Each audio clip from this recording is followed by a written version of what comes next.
Hello, welcome back to Madrona's Pulse Teachings. I am Iris J.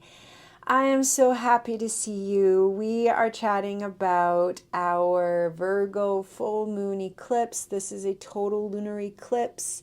It is happening on March 14th. That said, it's happening at 2:53 a.m. on March 14th. So if you're in Pacific time, for example, it could be happening just before midnight on the 13th. You do want to adjust for wherever you are in the globe. And this is a full moon eclipse, so that means that we have our moon in Virgo and we have our sun in Pisces.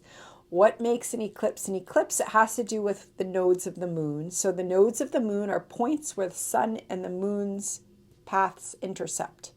And what makes an eclipse is when we have a full moon or new moon within a certain proximity to those nodes of the moon.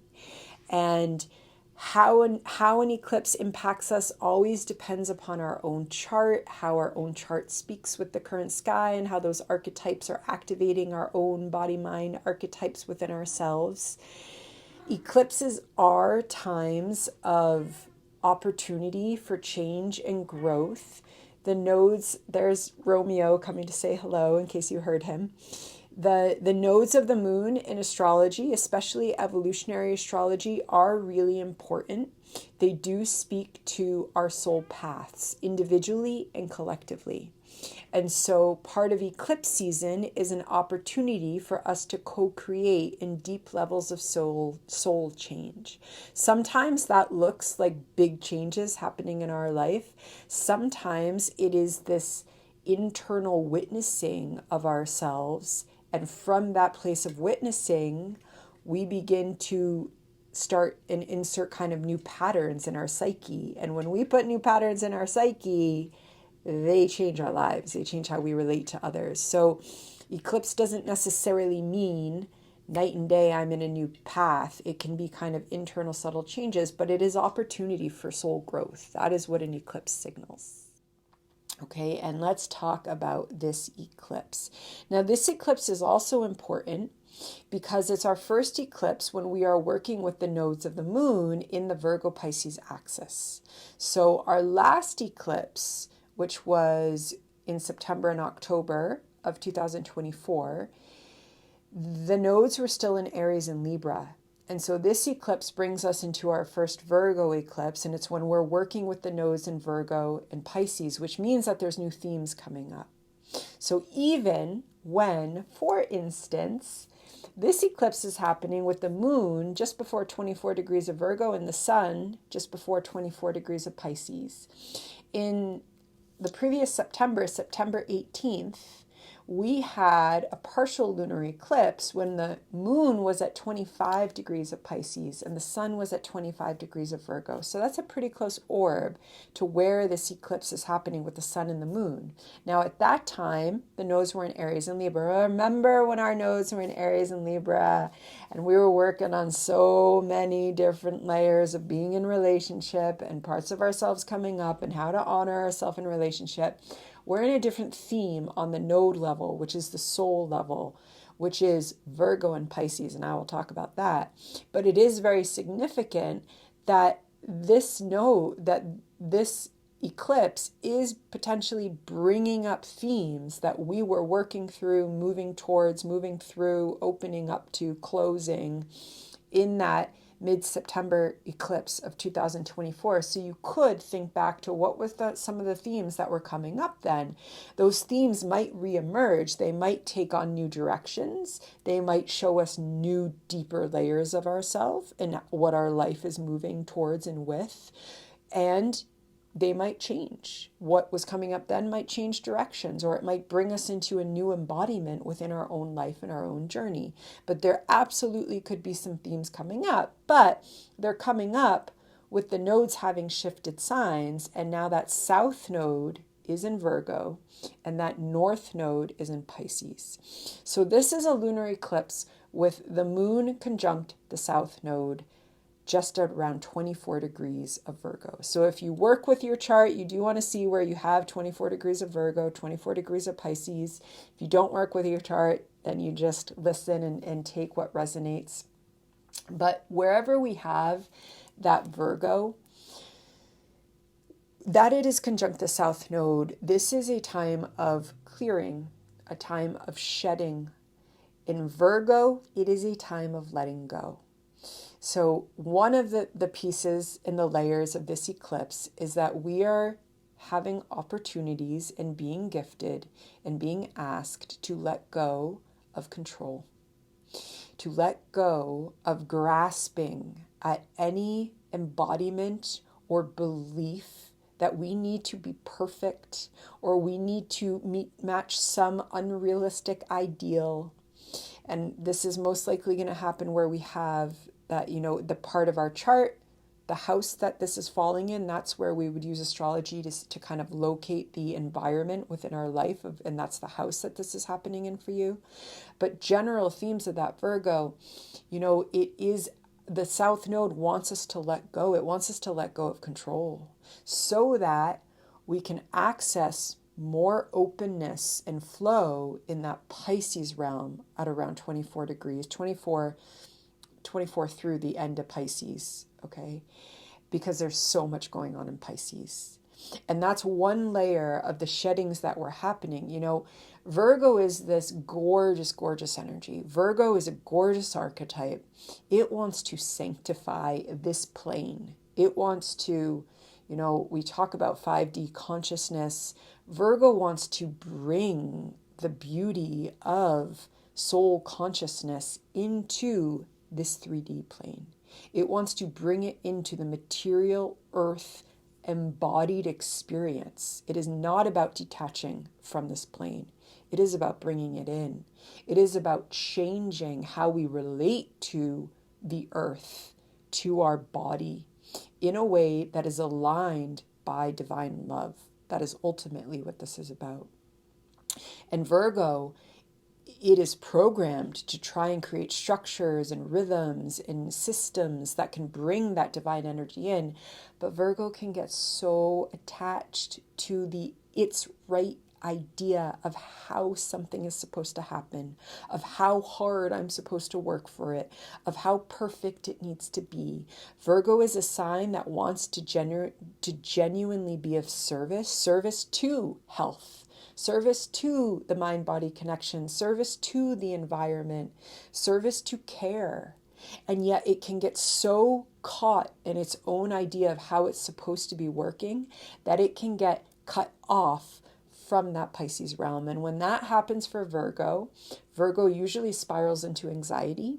It can get into all sorts of body-mind kind of confusions, which sometimes we think about as dysregulations, but it's because it's cut off from Pisces, which is the divine order of the collective unconscious birthed through the divine love. And that doesn't fit into any type of order that we could create a structure for. And so Virgo's goal and task is to do its work and then let go and say, I give it over to spirit. I give it over to universe. And so there's something in that Virgo realms. Where have I been clinging for control? Where have I been putting too much pressure on myself? Where have I potentially been martyring myself? Virgo can also show up in its shadow manifestation as a martyr that romanticizes the idea of service, that romanticizes the idea of being of service to others at the expense of its own well-being. And that is something that the South Node says, no more of that. The South Node is saying, let go of control, because what happens when we let go of control in this moment, we get to access more of that Pisces energy, and there's so much Pisces energy right now. So for this eclipse, we have the sun, yes, at 24 degrees in Pisces, and it is conjunct Saturn, who's at 22. So it was about a day and a half before this eclipse, the sun was conjunct Saturn, and then it moves on. It's still conjunct Saturn for this eclipse. It's also conjunct the North Node, which is what we're trying to open to and move into new experiences of in the transiting North Node. It's also conjunct Neptune, who is at the final degree of Pisces, about to journey into Aries at the end of, right at the day after this eclipse, of the second eclipse. I'm getting too excited thinking about the second eclipse. after that eclipse on the 29th, Neptune's going to move into Aries, and it's going to birth this new experience that is in a process, and we are working with that Neptune and that new reality that is birthing into 2026. So it's really important for you to keep in mind that whatever is coming up right now is part of a process of something much bigger with more layers. It very well may be touching into something that was emerging in September of 2024. Now new layers are emerging, new sheddings are happening. Okay, eclipses always bring sheddings. They are literally eclipsing something. And so in 2024, during eclipse season in September, something was eclipsing that was really on a soul level tapping us into that Aries Libra axis. Now, some of those themes may be emerging, but it's bringing us into that Virgo Pisces axis, which is very different, which is about our own need and sometimes compulsive need for control. That's the South Node bringing that up so that we can let go and we can access more of ultimately our spirituality.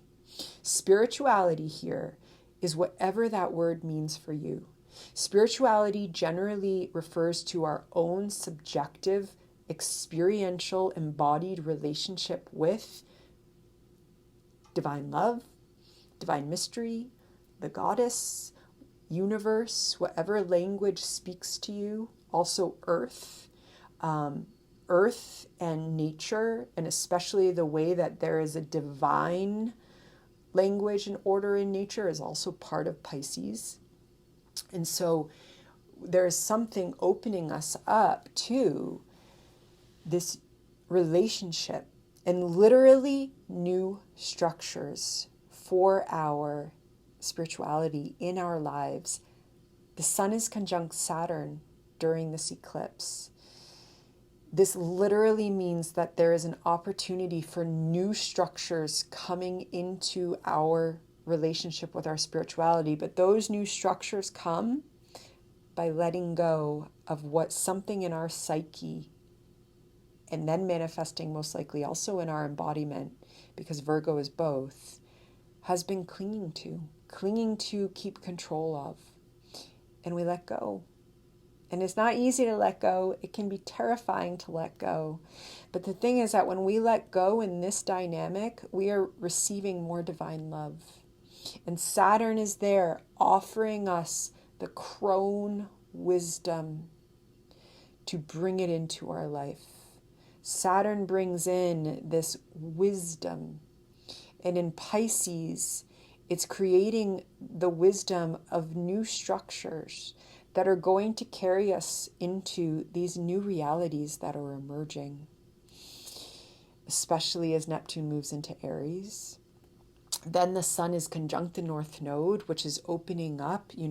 We do with the North Node use words like destiny and soul destiny when it's the transiting North Node. In a Piscean way, also conjunct Neptune. And so what's very beautiful and also not easy about this eclipse moment is that there's a dual shedding. There's that South Node, which is always the shedding, especially conjunct the moon. And that is also emotional. There's emotional layers to what we're letting control of, okay? And because it's the moon and it's the node of the moon, that is our felt sense of being. So it's deep and it's karmic. The nodes are karmic. And there's that letting go. So there's a layer of shedding, but there is massive shedding going on in the Pisces realms, especially wherever you have that threshold of Pisces entering Aries and where that lies in your chart.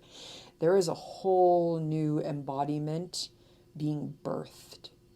And, I think it's important to name that birth is messy. It always strikes me as so interesting when I'm like watching a show or a movie and the birth is so sanitized and clean and there's no blood and there's no mess. And birth is messy. It is painful and it is the bringer of life. And there is a big cosmic birthing happening. And after our second eclipse, after our partial solar eclipse at the end of March, Neptune moves through that cosmic birth canal, and it comes into Aries. Okay, and so that North Node conjunct the Sun with Neptune there is also some shedding going on there. And that absolutely can bring up grief. The South Node conjunct the Moon, it can bring up grief. But again, if that grief is coming up, it's coming up so that it can clear. It's coming up so that it can create space for new embodiments and also new hope and new love. Because Pisces is divine love. And it's also, it's also compassion. It's also forgiveness. This particular eclipse is, especially anything that is stuck in there, especially if there's anything that, when I say the word self-forgiveness, that you can just let it go, hold the rituals, light the candles, write a letter to yourself about what you're letting go of control of, forgive yourself. Oftentimes, it's like we've been clinging to things, and usually we're clinging for really, really wise, good reasons. And it usually has to do with whether it's the personal traumas that we've lived through, the intersection of our personal identities and the collective oppressive and marginalizing systems. And that we can come into this moment of letting go of our own embodiments that we don't feel we need to take with us. That doesn't mean that that collective world isn't still going to throw stuff at us. It is very clear that we are living in tumultuous times on many levels. And yet, at the same time, there is a spiritual rebirthing happening. And for those that are called, here we are in this community, feeling into it, and there's incredible opportunity for that Piscean divine love filling us up. But to fill us up, we got to create space. And we do create space by honoring whatever that South Node in Virgo is helping us to kind of see, right? But the beauty of the lunar eclipse is that we get to potentially have come into consciousness something that may have been in our shadowed consciousness, something that we haven't necessarily been able to see in ourselves. Why have I been so clinging to control? Virgo is the mind body, and this is actually about not putting too much emphasis on the perfect habit, the perfect diet, the perfect health. It's actually about letting go for a moment so that I can see what's been underneath some of my habits that haven't been serving me, that haven't been serving my mind and body, so that I can accept unconditional love for myself, so that I can release myself from some of those we talk about trauma bonds in relationship, trauma bonds in our relationship with ourself, so that we can release ourselves and come into literally new embodiments. And life might start looking different than it looked like before. Life might look, and opportunities might come that a younger version of ourselves might not even have thought she, he, or they would have been interested in. And we might find ourselves walking down a new path because we're entering unprecedented territory with the astrology of 2025, and we're in it. Like, these eclipses bring us into it. And so it's also very interesting that we're being brought into it during eclipse season, and there's a couple other layers here. So this video is going to be a little longer. I usually try to keep it to 20 minutes, but it's eclipse season. So another layer of this is that in Aries, during this eclipse, we have Venus, who's retrograde. She's at around 7 degrees of Aries. And we have Mercury is direct at 9 degrees, approaching 10, and just about to station retrograde. So right after this eclipse, Mercury stations retrograde. And for the eclipse, they're already close. They're conjunct. They've already had their exact conjunction, Mercury and Venus retrograde, right before this eclipse. Then we have the eclipse, and then Mercury stations retrograde. So that is important for a couple reasons. One, Mercury is a co-ruler of Virgo, so that's another layer. Astrology is always layer upon layer upon layer. We're weaving. And there is something about understanding. There's something about understanding what we're letting go of, what we're releasing our grip of control on. That understanding, however, does not need to be fully understood right now, and that's what we need to take. That Mercury is about to go retrograde.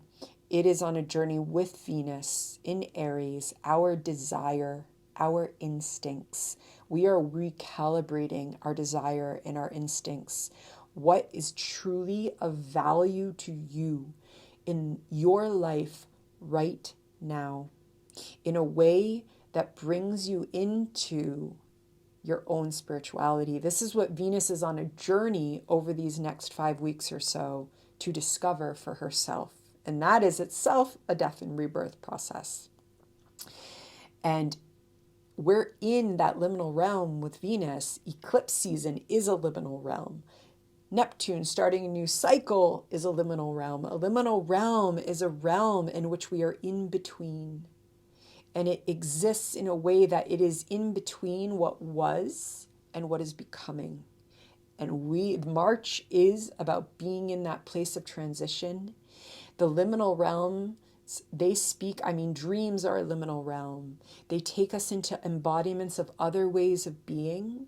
And the more that we can come into trusting that we don't need to totally understand what's happening, but we do need to be present. That right there is letting go of control.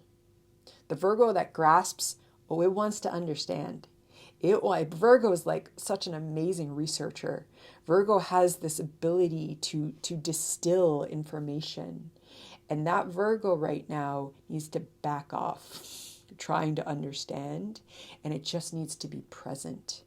Because that Mercury is about to station retrograde. It's so slow at the time of this eclipse, and it's conjunct Venus retrograde, and she's already started her journey, and she is helping us to recalibrate what the word desire even means to us. What does desire mean to us in a world that looks like it looks like right now? What does it mean, especially when I look at this world with a spiritual open heart? And Venus isn't quite ready to fully answer that question yet because she needs to go back. She needs to go back into Pisces. She needs to also conjunct the sun, which is going to happen at around 2 degrees of Aries. She's got a big journey ahead of her still. And she also has a big role in our second eclipse. And so that she's with Mercury suggests that we don't need to fully understand, but we do need to be present. We still need to act. We still need to show up. We still need to show up in our lives and work and whatever else is coming, and showing up and being present, but knowing that the path is probably going to change. I mean, we're in the middle of eclipse season. Eclipse season is literally about changing the past. So we don't need to understand anything, but we do need to witness and be present. Okay, and another layer is that Uranus is at 24 degrees of Taurus, and it is talking to this new moon, this full moon, this eclipse. It is in a trine with the moon, and it is sextiling the sun. So Uranus is also speaking. And Uranus, especially in its kind of core quintessential archetype, Uranus awakens. That is what Uranus is here to do. It's here to awaken us so that we can be more radically authentic into our own embodiment. Now, Uranus is in Taurus. Uranus in Taurus, especially talking to us during an eclipse, it brings us into embodied consciousness. It brings us into the way that our body and our senses can help us communicate with nature. Uranus in Taurus, part of that story is yearning to awaken to a radical sustainability of our relationship with nature and the earth, and how we come into that not necessarily through our mind, but we come into it through our felt sense of embodied belonging, treating the ecosystems we are part of as relations, as family, as embodied belonging. And so that radical belonging, that radical embodied consciousness, that radical awakening is also speaking to Virgo. okay, to a Virgo moon, which is, you know, it's actually quite beautiful for opening up the body to a type of presence and health and relationship with the earth and mind-body connection, but it's not coming from aligning myself to an idea of how I'm supposed to look. It's not coming from aligning myself to any normative beauty standard or anything out there. Uranus and Taurus wants to blast all of that open. Okay, it wants to blast the toxic way that media teaches us to relate to our bodies. It wants to awaken us to what health means when it comes from the inside out, and our body consciousness is singing to us of being one with the ecosystems that we are part of. This is the radical way that Uranus and Taurus can speak with Virgo. And so it brings us in to a new embodied consciousness. And again, that Uranus can be like a lightning bolt. It's a trine, it's flowing, but it can be like a lightning bolt of awakening that helps us kind of shake off what we've been clinging to. Because ultimately, when Virgo is clinging, it's usually clinging out of fear. It's usually clinging out of fear, also sometimes fear of rejection. And the beauty that Virgo has to learn is that when it lets go and it opens up to Pisces, there's no rejection. Pisces consumes us with divine love. There is no not belonging. There is no being rejected. There is no you're not good enough. Any of those messages that we've received from life, from society, from family, from all the places that they come from, Uranus here working with this eclipse, it wants to help us just let go of them, because they're not real and they're not true. What is true is that we are in relationship with divine source, spirit, goddess. And she is talking with us and opening us to new ways of relating to ourselves. Saturn in our spirituality, in Pisces conjunct the sun, so that we can move into new embodiments and new journeys. And this eclipse season is part of that. It's part of the shedding. It's part of the birthing. You know, it's always simultaneous, and recognizing that we are in process, because what's happening here does absolutely relate to that Neptune, and that Neptune is not fully into Aries until 2026. Okay, so we are in process, we are shedding, we are witnessing, and opening to love in new ways that we weren't ready to. That's why we're ready to let go, because we weren't ready to before, to see those parts of ourselves that have been driven by fear. And fear is not anything to hold shame for. Fear is wisdom, and fear exists. You know, it's usually there. There's an imprint of it when it was there for a very good reason. And now we can relate to it differently. And I say that really carefully because there is a lot going on in collectives right now that can be bringing up fear. And that fear is potentially very well placed, right? Especially depending upon our own identity and where we live. And so how can we recognize that there is that reality, and there is another reality? There is another reality about your spirituality and your path and what you're awakening to, and the way that divine love is here holding you and accompany you on this journey into new reality. Okay? And that is a bigger reality, a much bigger reality. Okay? Okay. It's a lot. We're in it. And as always, I will close this by sending a lot of love, eclipse blessings as we journey forth, and I will see you soon. Be well.